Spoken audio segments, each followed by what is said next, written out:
Well, welcome everyone. Thank you so much for being here at Pfizer's Rocky Mount, North Carolina site. My name is Mike McDermott, and I have the joy of overseeing manufacturing, quality, and distribution for Pfizer globally. And I'd like to start today's discussion by acknowledging our 3,200 unbelievably talented colleagues and contractors that work at this site each and every day. They carry on an amazing legacy of 55 years of this site producing high-quality sterile injectables for the U.S. hospital system and for countries around the world. So I couldn't be more thrilled for the work that they do every day. I also want to, of course, thank the emergency responders that have jumped to the need here in Nash County, in Rocky Mount, and here at the Pfizer location. You all do amazing work every day. You put your lives at risk to help others. And we're so grateful that you're here helping us today and for the days to come.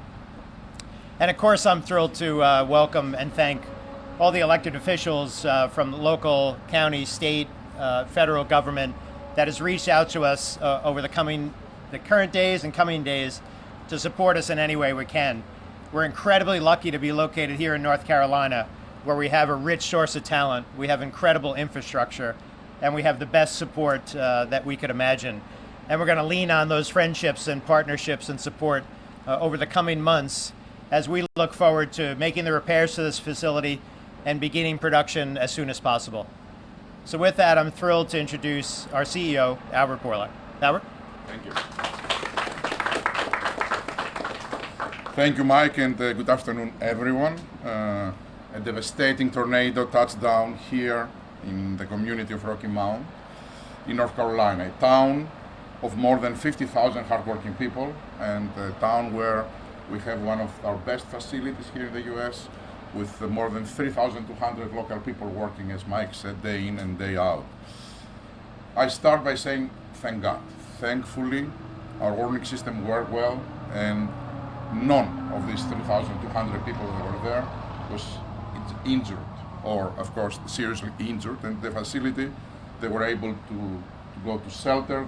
The system worked very well, and we are very fortunate not to worry about human pain here. And also we are very inspired to see how this community is pulling together. I spoke with a lot of people, and they are pulling together to pick up the pieces and move forward with their lives after something very important happening here. I'm here today with some of our team members to lead our efforts and to speak and understand and assess the situation. We are dealing with a big disaster here in terms of damages, but our team has performed heroic acts. And for example, during the pandemic, this is the team that their ingenuity and hard work, along with the most advanced science, allowed them to ramp up productions 5-7 times so that they will meet the demand of the people that were going to the hospitals at that time because of COVID.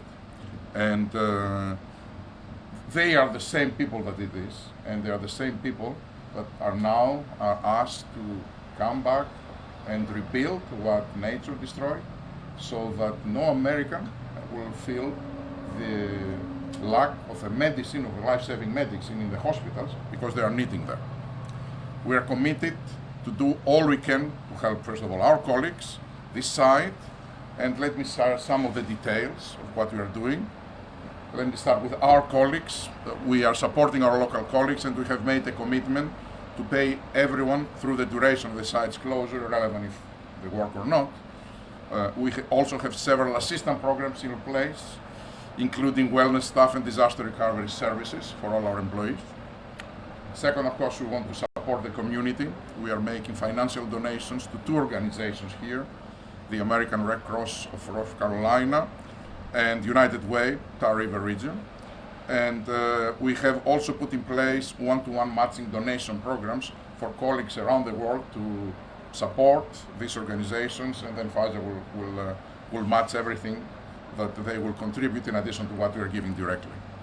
Now let me focus on what we are doing to get this site up and running as quickly as possible. This is a very, very important site. 90% of the production of this site is utilized in the United States. So it's a very, very highly useful and important facility for the US healthcare system.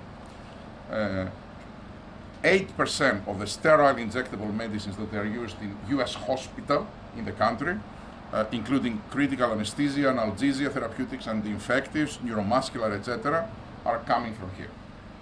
So we have a monumental task in front of us to make sure that we will bring back to normality everything so that people will not feel the pain because of the lack of important medicines.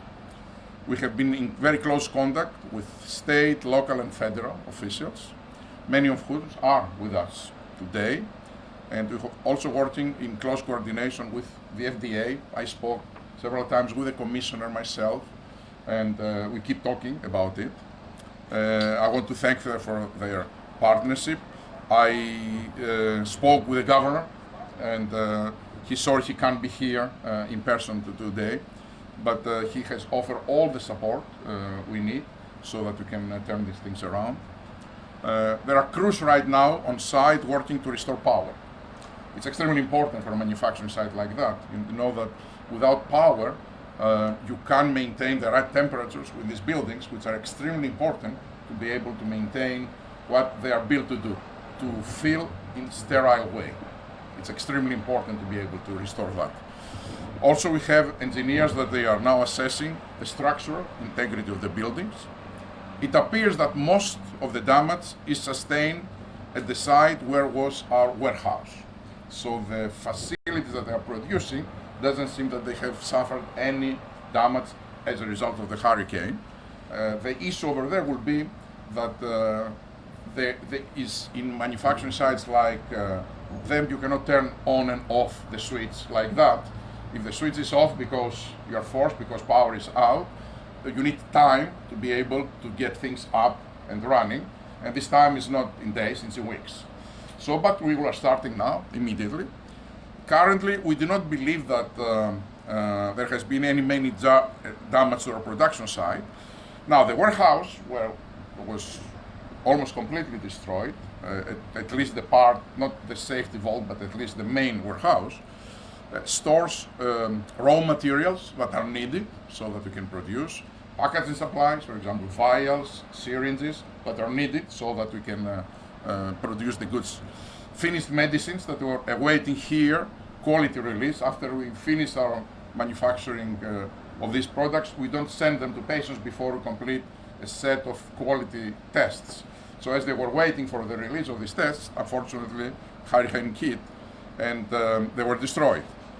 Of course, we are moving full speed to bring this manufacturing plant into action again, but we are exploring alternative manufacturing locations, including here our facility in Sanford, in North Carolina, while this site is still ramping up their production.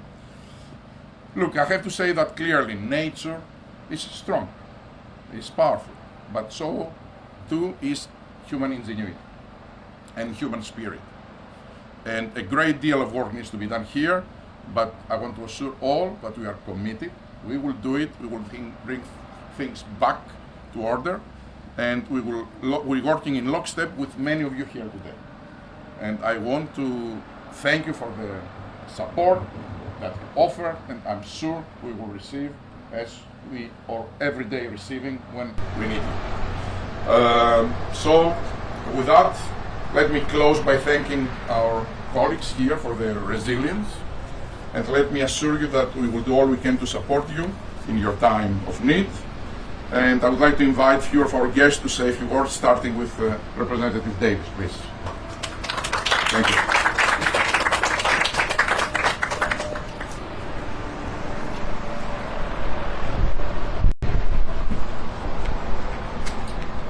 Thank you very much, Dr. Bourla. And to this community, we have the mayor and members of the mayoral team, the city team that's here, to former colleagues of the General Assembly. Also, we have cabinet members that are here today. Thank you for being here, Secretary, both secretaries, and the Attorney General. I would say when I look around and think about the Pfizer family. Wow, they're resilient. When I heard about the weather conditions the other day and the devastation here at Pfizer, my heart immediately went out to the families. We're grateful there were no fatalities. And thank God for the first responders and the local officials who have led the way. My thoughts and prayers remain with the Pfizer team, the employees and their families, and others too in the city while we're here that have been impacted. I was here just a few weeks ago speaking to business owners, trying to see how we could help. Like we were in the office talking about coming here to Pfizer, looking at how we could help continue to position Pfizer. And I would not have imagined that we would be returning this soon in this way. So please know that I will do everything within my power to assist, because the success of our businesses, the success of Pfizer is crucial to Eastern North Carolina's future. We're resilient and we will help restore this facility as quickly as possible. And I'm committed to working with our federal, state, and local partners to do just that. As cleanup is upon us, I understand the vital role Pfizer plays, not only in this community, but across Eastern North Carolina, our state, America, and this world. Dr. Bourla, please continue to let me know what your needs are so that we can help as quickly as possible. I'm not just here today, but please know that I will continue to be with you in support. May God bless you, this community, and at this time, I recognize our State Commerce Secretary, Michelle Saunders.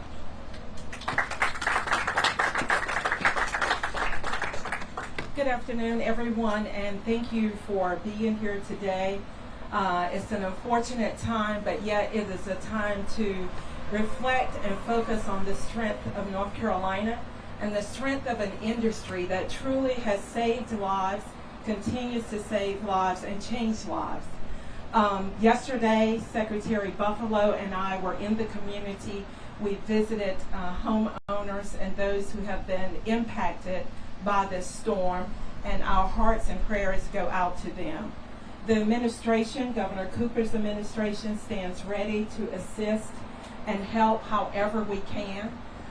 We have engaged within Commerce. We have been engaged with the local workforce boards, our Workforce Solutions Group, and our Employment Security stands ready if needed to help as we all go through this time. North Carolina is recognized for its collaboration and its partnership and its strong and, I would say, resilient spirit in the face of devastation by nature, whether it's a hurricane or a tornado. Our General Assembly, our other elected officials, with the governor's leadership, we have joined together and have been through and have come through a lot. So there is a proven track record at Pfizer and in North Carolina that we will get through this as well.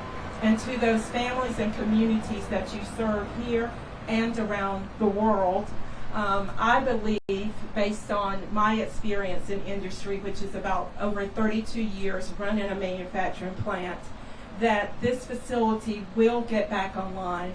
These talented individuals are committed to the mission of saving lives and having an uninterrupted supply of quality products for patients around the world. And I also believe that by being the centerpiece of this community, surrounded by so many people and partners who are willing, able, and committed to helping this facility get back online, operational, and back into the commercial markets of products being manufactured here, that this, at the end of this, will be another success story not only for this community and this state, but for our nation as we continue to supply products to patients. I also want to thank colleagues here in the economic development community. I see Mr. Tolson and our chamber president here. Thank you so much for being a part of this. You matter to this state. The jobs matter to the families and the community in this state, and you surely matter to our future. So I am pleased to be here today. Governor Cooper, I know, will be visiting and has spoken with you. Of course, his leadership, the state knows very well that he is not only there for us in the good times, but he is always that same leader who stands and leads us to a greater place, if you will, even in the tough times such as this. So we're fortunate for that. So thank you very much. Thank you for your continued contributions to this community and to the state. Our prayers are with the families of those who have been impacted, those who don't have shelter, who don't have power and electricity, and those who were honestly already on the breaking point of a devastating time within their community and within their families for other reasons. Don't think that this will break you, because you have all of us and many others to help you move through this difficult time. Thank you very much for the opportunity, and we look forward to continuing to partner with you. And at this time, I'm going to leave it with the city manager, Mr. Keith Rogers.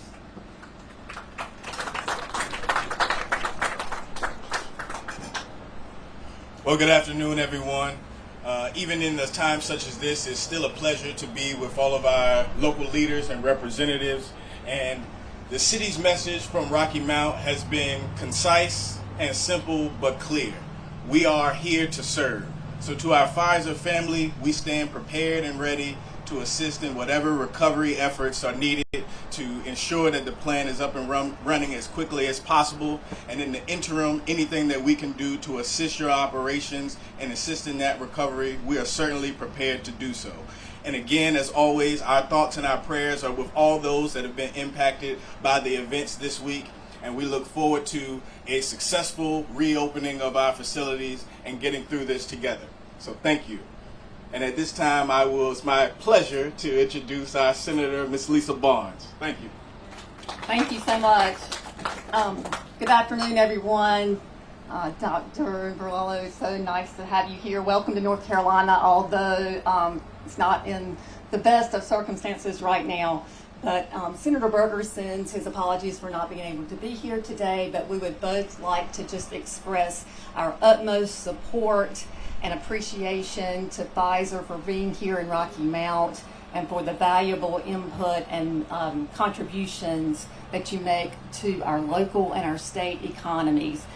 We are so grateful for the employment opportunities for over 2,000 people here in our area, and those employees play a vital role in the manufacturing of these very important pharmaceutical products here. We are grateful that there were no fatalities, but at the same time we recognize the extensive damage here, and the North Carolina General Assembly stands ready and able to assist in the recovery efforts and process in any way that we can. So thank you again to all the first responders, and our prayers are with all of the people who are impacted here. Thank you. Mike.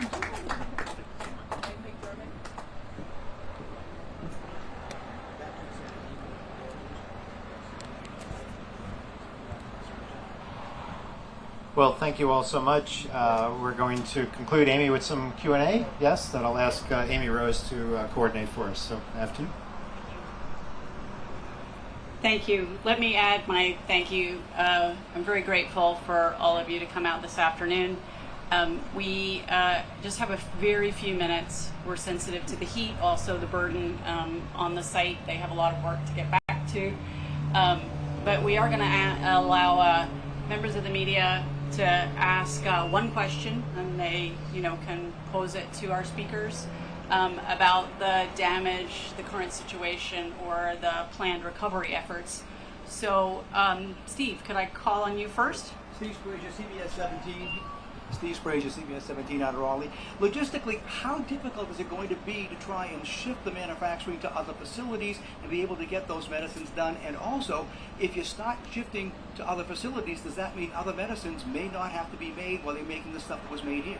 I think all of the above reflect the complexity of the situation. It's not easy to transfer. There is, if I remember, 20% of our products that already are manufactured in other places. So for that, it's easy. We will increase manufacturing in the other places while they are up here.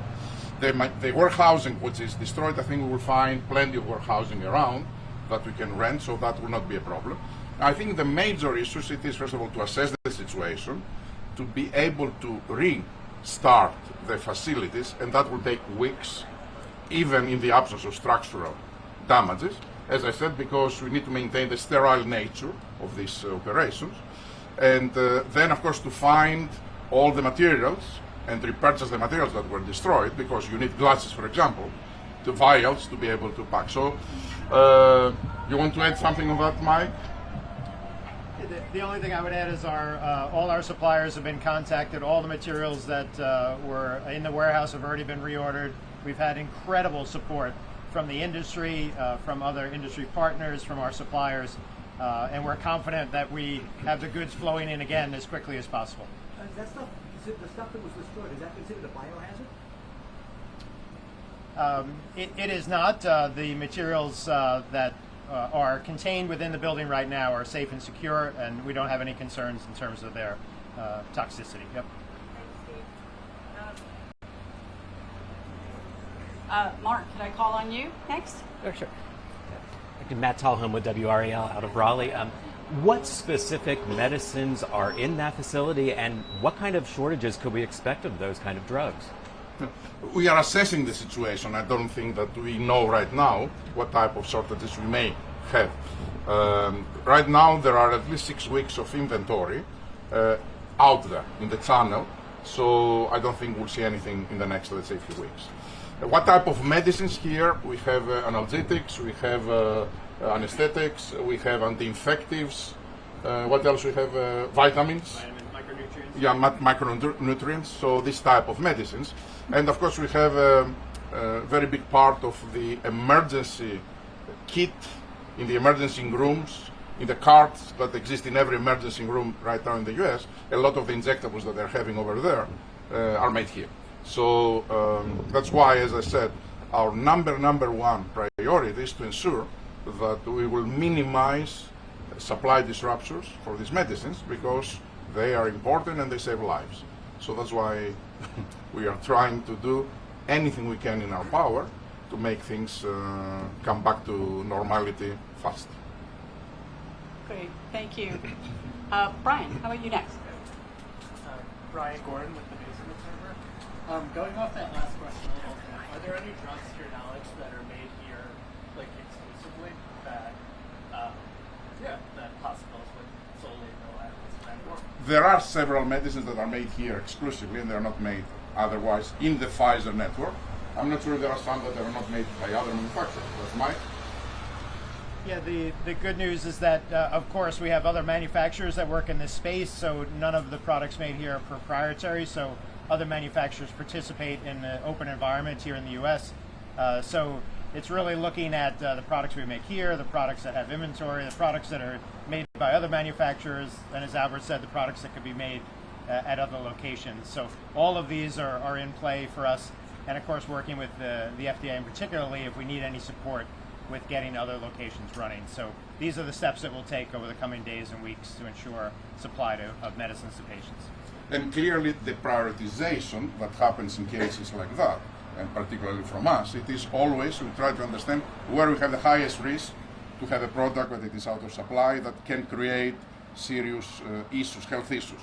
And then we go with them first to try to find solutions, and then slowly, and gradually we expand to have the full manufacturing capacity up and running. Thank you. So we just have one last one, and we have Elena from ABC. I know we're very early on and we have engineers here now doing assessments, but do you have any idea, any sort of timetable on how long it might take to bring some of these facilities back online and what the financial costs might I asked the question of when we can have these facilities up and running, and as Mike very prudently told me, we need to assess well the situation. It's a serious answer, so that affects a lot of public health, so we need to make a very, very careful assessment, and we will answer that when we have. In terms of how much it costs, I don't know and I don't care. This is not at all, right now, one of the variables. The only variable it is that the corporate reputation of Pfizer is so important. I don't want anyone to feel that we didn't do everything we could to bring medicines that are life-saving to people humanely possible. So it's irrelevant. Thank you, everyone. So that concludes today's program. Once again, we're very grateful for everyone's time this afternoon. If you do have any questions or needs after this afternoon, please feel free to be in contact with your Pfizer representative or point of contact. Happy to be working with you to really bring this plant back to where it was and even beyond. Thank you.